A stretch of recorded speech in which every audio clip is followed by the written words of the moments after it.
បងស្រីប្រយ័ត្នមានបញ្ហារលាកមាត់ស្បូនដល់អដងខ្លួនដោយសារតែមានបញ្ហាធ្លាក់សជាប្រចាំថ្ងៃធ្លាក់សតិចរ៉ាំរ៉ៃអាចបានរកដំណោះស្រាយចាតើតើជាមួយនឹងបញ្ហាធ្លាក់សនេះចានេះខ្ញុំសូមផ្ដាំទៅដល់បងស្ត្រីតែម្ដងចាជាពិសេសដែលគាត់អត់ទាន់មានគ្រួសារក៏ដូចជាគាត់មានគ្រួសារជាដើមហ្នឹងអាចស្ដាប់វីដេអូនេះបានទាំងអស់គ្នាទី1ធ្វើឲ្យបងមានផលរំខាន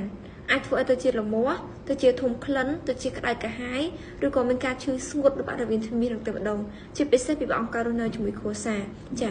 ទី2បើក្នុងករណីបងកើតមានទៅលើបញ្ហាធ្លាក់សផ្សិតនៅតំបន់ទ្វីមាសទៅជាយូរខែយូរឆ្នាំរ៉ាំរ៉ៃអាចបានរកដំណោះស្រាយបានត្រឹមត្រូវទេ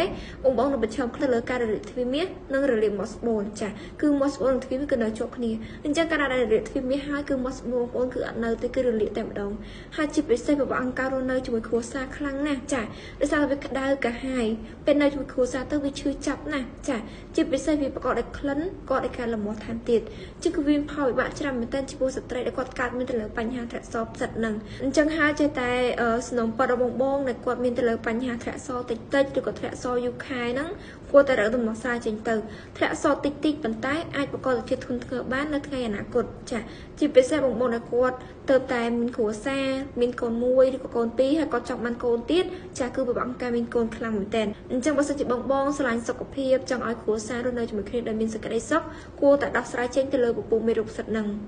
បងស្រីប្រយ័ត្នមានបញ្ហារលាកមាត់ស្បូនដល់អដងខ្លួនដោយសារតែមានបញ្ហាធ្លាក់សជាប្រចាំថ្ងៃធ្លាក់សតិចរ៉ាំរ៉ៃអាចបានរកដំណោះស្រាយចាតើតើជាមួយនឹងបញ្ហាធ្លាក់សនេះចានេះខ្ញុំសូមផ្ដាំទៅដល់បងស្ត្រីតែម្ដងចាជាពិសេសដែលគាត់អត់ទាន់មានគ្រួសារក៏ដូចជាគាត់មានគ្រួសារជាដើមហ្នឹងអាចស្ដាប់វីដេអូនេះបានទាំងអស់គ្នា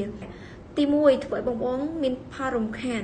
អាចធ្វើឲ្យទៅជាលមាស់ទៅជាធំក្លិនទៅជាក្តៅកាហាយឬក៏មានការឈឺស្ងួតរបស់រវាងធ្មេញនឹងតែម្ដងជាពិសេសពីបងអង្គរស់នៅជាមួយគ្រួសារចា